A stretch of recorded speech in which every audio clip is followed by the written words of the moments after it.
Good morning, everybody. Today is Thursday, February 4th. It's just past 10 a.m. We're going live here in Phoenix. Today, we're going to try to catch up on a few things going on. Hopefully answer a few of your questions if you want to jump in. So stay tuned.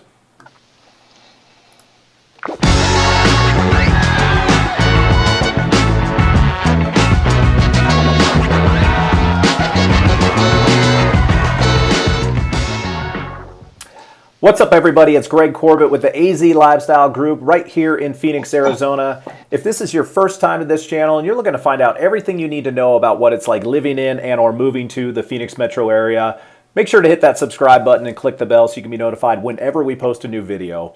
We are helping people from all over when it comes to finding the best places and neighborhoods to live here, and we absolutely love it. So if you're even thinking about making a move and you need any assistance whatsoever, give us a call, send us a text, shoot us an email. However you want to get a hold of us, we got your back when it comes to moving to the Phoenix metro.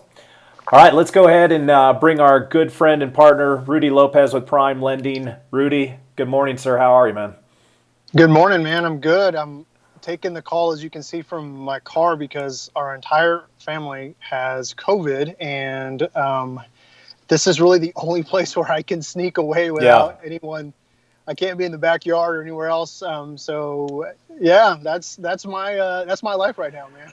Yeah, dude. And we just caught up briefly before we jumped on the call. It sounds like it's been affected. And, for those of you who don't know, Rudy started feeling a little rough last week, still jumped on the call last week. Now it sounds like the family's got it. And number one, Rudy, appreciate you doing this, because obviously with going through all this, it's tough. And it shows kind of the what commitment you have to not only help people, but to take care of so many things. So appreciate that. But just kind of take us through how it's affecting you and your family, like what symptoms you're going through and all that. Kind of tell people what's going on. Yeah, well, I guess the first thing is I have no clue where I got it from, and because we've social distance, we wear our mask everywhere. Now I have a pretty good idea because I did go on a trip last week, and I flew to Dallas, and I didn't really interact with too many people while I was there. So I think I caught it. If I was to take a wild stab at it, probably on the plane or in the airport on the way back. Yeah.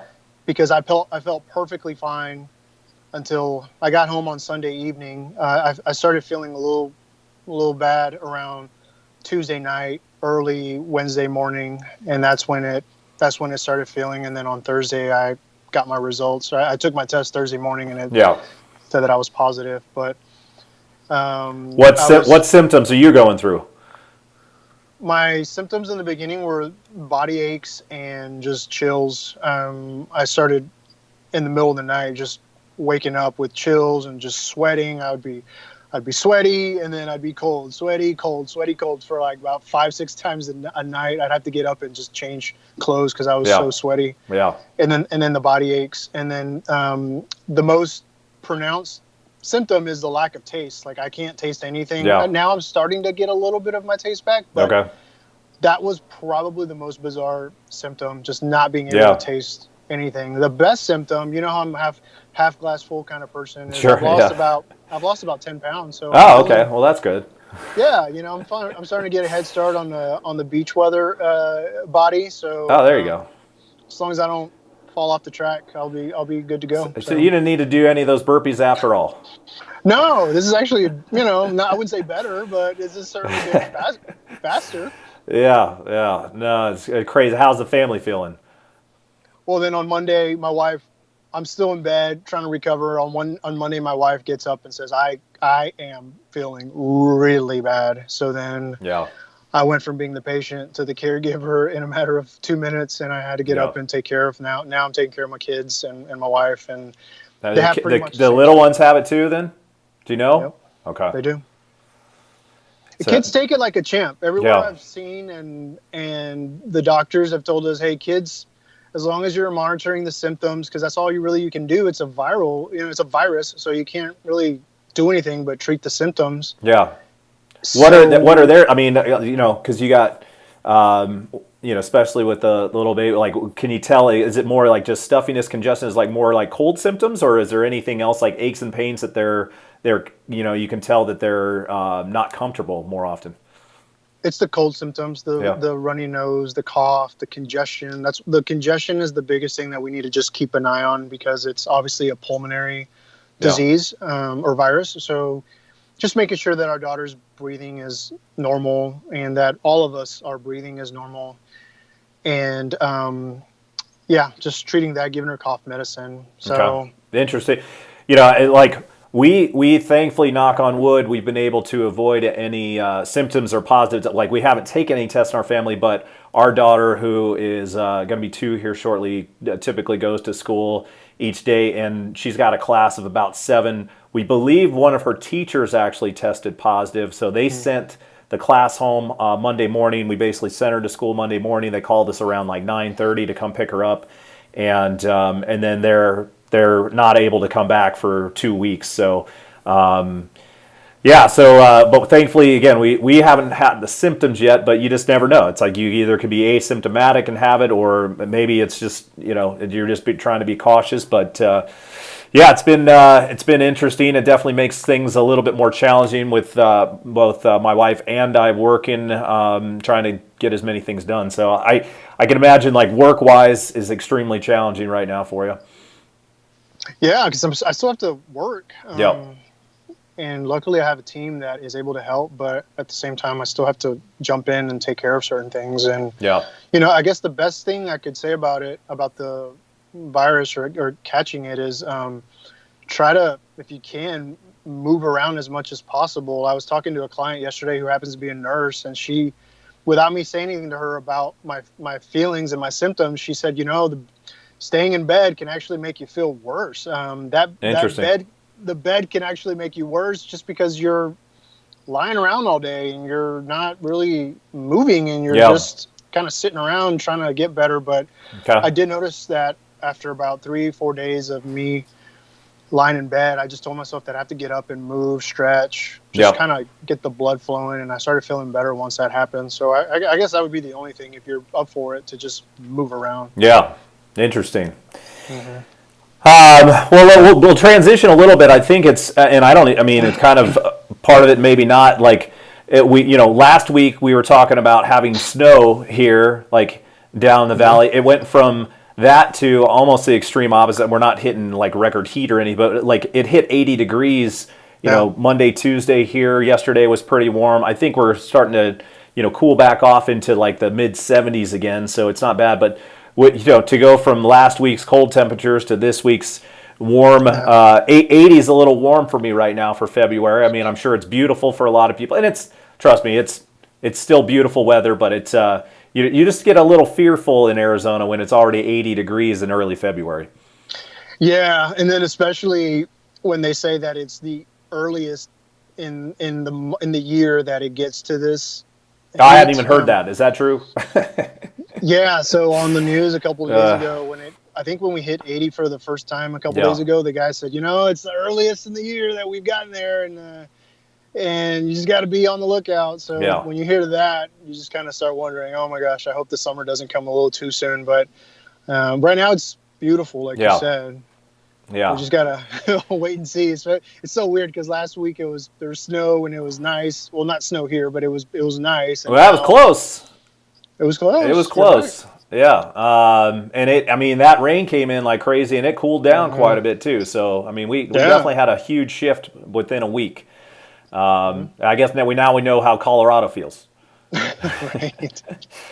Absolutely. And not only is obviously it's starting to warm up here. What continues to be hot is the market, and especially for those of you watching from other states and trying to figure out what's going on. And look, like I'm pretty sure if for any of us that kind of follow not only here what's going on in Arizona, but what's going on nationwide, maybe worldwide, I don't know, but like the markets are hot all over. We are probably one of the top markets here, in the Phoenix metro area. I know we're seeing, some of the same things in some of the areas around, Texas, Idaho, Montana. There's a lot of places that are going crazy right now. I'm going to bring up the numbers that we got. They always send us kind of a wrap up. This is the wrap up from December, and so we'll go through it real quick here. So the average sales price, Rudy, because I don't know if you can see this right now. So we're going to go. The average sales price from December was $431,500. That was up 3% from November and up 20% from the year before in December. Active listings are down. We've got current active listings at just below 6,000 on the Arizona MLS. That's down 21% from last month, which, again, we're talking November, December here. Down 52% from last year. It's just insane to me. They're showing 1 month of inventory even, almost 6,000 pending contracts. The monthly sales are up 9% from November, up 27% from last year. So these are the types of things that we are seeing. You guys, on our end, I think January has been, just as crazier, if not more. And so for those of you coming out here, we know a lot of you are trying to figure out, okay, we want to get out to Arizona. What's the best play to do it? And trying to guide you guys on what you should expect. So really, let's talk people through, like, for people who are coming out and they're like, hey, I'm going to be in competition with people. How can you guys help us to get the best deal still and secure a home in this kind of an environment? And should we do it? What would your thoughts be? Well, the first thing is, on the lending side, I always reach out to the listing agent on the file just to make sure that we are not just another offer in a huge stack of offers. Yeah. So I ensure that there's a personal touch, at least from the lending piece, to ensure them that it's going to be a smooth process, that we're local. We're not some online banker or lender that has no clue what's going on in the market, and that we're available pretty much 24/7. If you ever need me, you can call me right away. So that has helped on a couple of files, because most lenders do not do that. Right.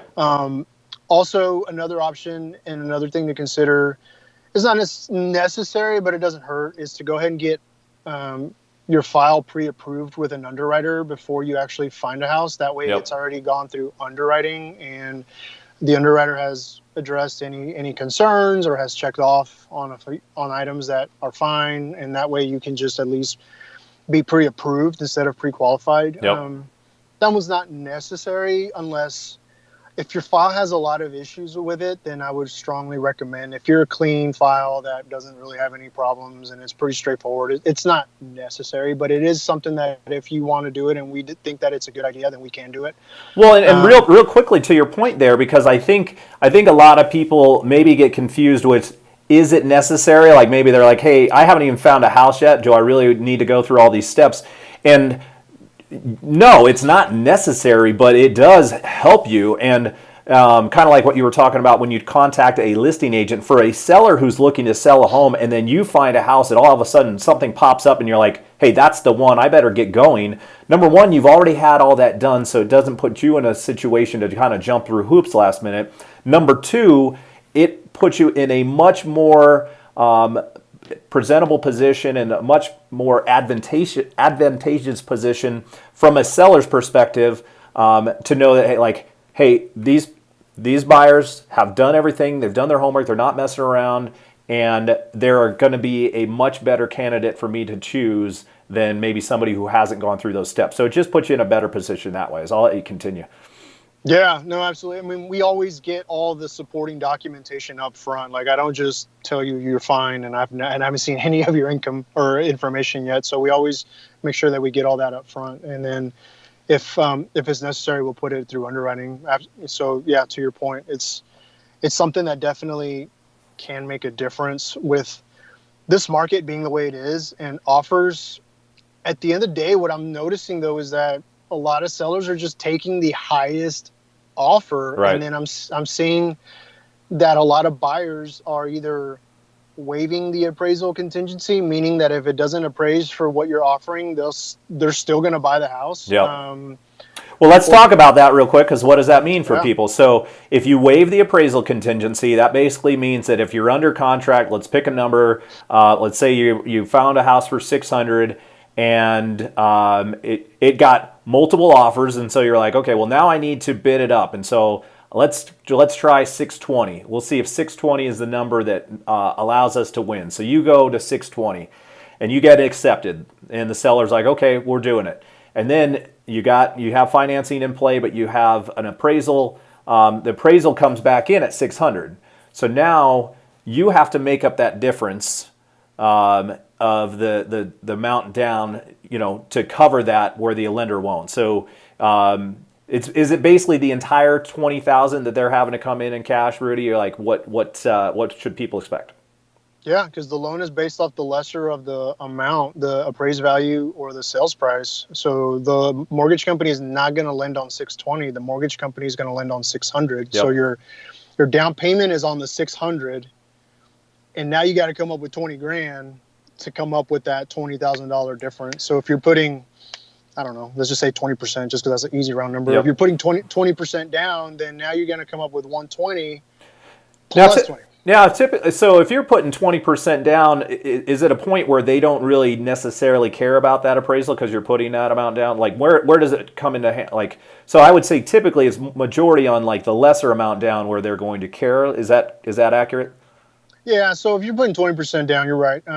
We would just reduce the amount of down payment, and then you still got to pay that 20 grand. So we could maybe instead of you putting 20% down, you'll put 10% down plus the 20, and that way you're not necessarily coming out of pocket so much. Or it can start becoming a hairy situation is when, yes, someone doesn't have enough funds, or they have 5% down and closing costs and all that good stuff, but then now you got the 20 grand and they don't have that. Yeah, that's where you come into some problems. Yeah, and definitely I've seen it from the listing side where we take deals and things aren't, because appraisals are subjective. I've seen appraisals go all over the place, and depending on the appraiser, they don't always understand what's going on, what the differences in are on the house. They're there for protection, and I value appraisals or appraisers greatly, but they don't always understand the complete dynamics of what's going on. So it doesn't. Sometimes you just have to deal with situations like that, and if you're not prepared as a buyer to overcome some of those things, you can put all of your energy into the inspection, start spending money, start planning on your move, and then boom, out the window it goes. So you definitely have to be as prepared as possible when you start this process. Yeah, I'm starting to tell people now you need a third basket of money. Not only do you need your down payment and closing costs, because sellers are not right now. Sellers are pretty much writing their own ticket. So don't ask for any concessions. Don't try to get all cute and fancy with your offer. You just got to go in and offer your best. But now that third bucket of money that you're going to need to have now is the overage money that we just discussed. If you really want this house, are you willing to pay above list? And if you are willing to pay above list, are you willing to pay if it doesn't appraise? So it's putting a lot of buyers in a tough situation where they're having to reevaluate how much money they actually are going to need. Or if it's a situation where they don't have enough money because of the sales price being higher, then they're going to have to come down on their sales price so that they do have enough money. So it's putting a lot of buyers in a very in a predicament, that's for sure. Yeah, well, and I think the final thing on all this is like, should people be doing it? Like, should people be betting this, going all in, putting all their, saying, hey, whatever it takes. I know people are doing these escalation clauses where people are like, hey, I want to, whatever the highest offer is, I'll go $500, $1,000 over it. And they'll put it up to a cap, certain amount in order to secure that property. So some people are doing that in order to get these things done. There's all sorts of little, some things I'd recommend, some things I wouldn't recommend. So, and it depends on the property, but people are doing these. Should they be doing it? Like, do we expect this market to continue to be like this? What do you think? Because in my mind, like I definitely am typically one of the more skeptical ones of like, hey, how can this continue? But every indicator is pointing to it's not going to stop because we don't have the inventory and people keep moving here. So yes, there has to be some leveling off point at some point because it's like you gotta be able to support the market. But like, when is that? Well, as long as interest rates stay the same, as long as interest rates stay the same, that's a big if, then this is going to continue for a while until they start creeping up. Another thing that's going to slow things down in terms of appreciation is affordability. Like prices are going to keep going up. And I've said this a couple times. Prices are, as long as they keep going up, is going to keep pricing more and more buyers out of the market. Yeah. So you've got the low interest rates causing the demand to be high. You've got people working remotely causing the demand to be high.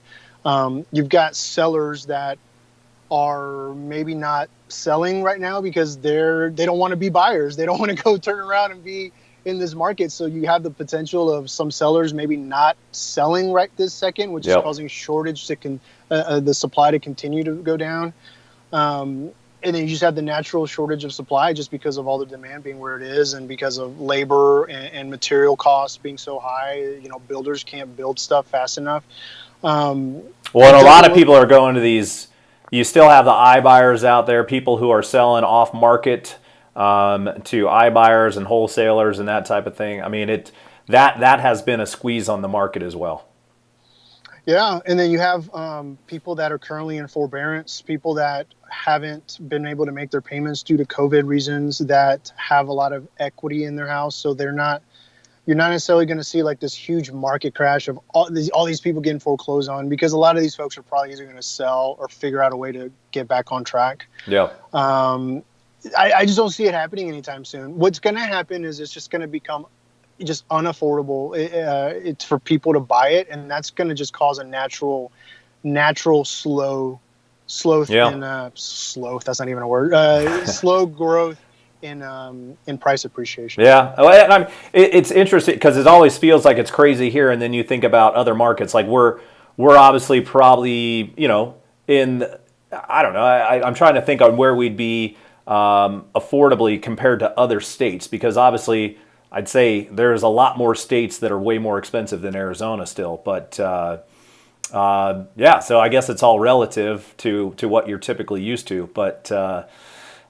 should be interesting for sure. But from my point of view, for the people that are coming out here, I don't see it slowing down anytime soon based on what we know right now. So if you need to move out here and you need to find a place, and especially too, it's like, where are you going to rent? Because if you try to rent, you're going to still probably be potentially paying more than if you're buying. So it just, the numbers still make more sense to try to secure a house if you can.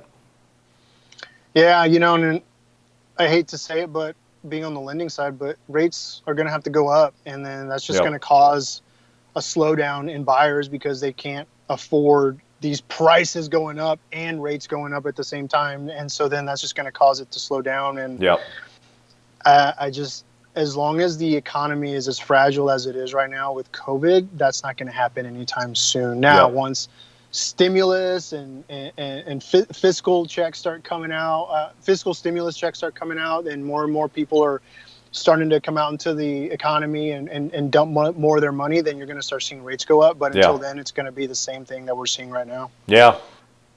Should be interesting. It was a crazy year last year. We're starting the year off a little crazy this year. I know. Yeah. It's been a bummer. Like, this is always my favorite time of year. I'm trying to go to the Phoenix Open. Try to go see the Barrett-Jackson car auction. None of that's happening this year, at least for me. I know there's a few people going out there.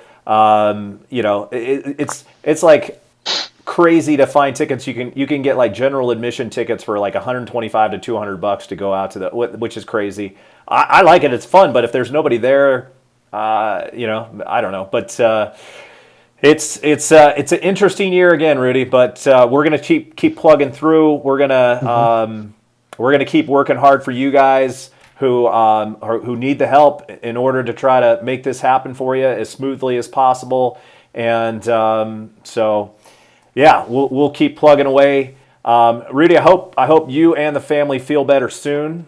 And again, appreciate you jumping on and just powering through, even going through all the challenges of the last week. So hopefully you'll be feeling 100% soon, along with the rest of the family. Are you still taking calls if people need them?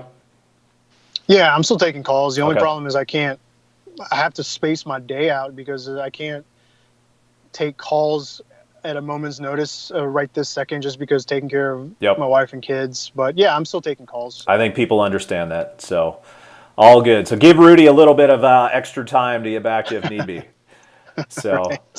All right, brother. Well, appreciate it. Get well soon. And to everybody out there, thank you guys so much for watching. Reach out to us if you need anything, and we'll catch you next week.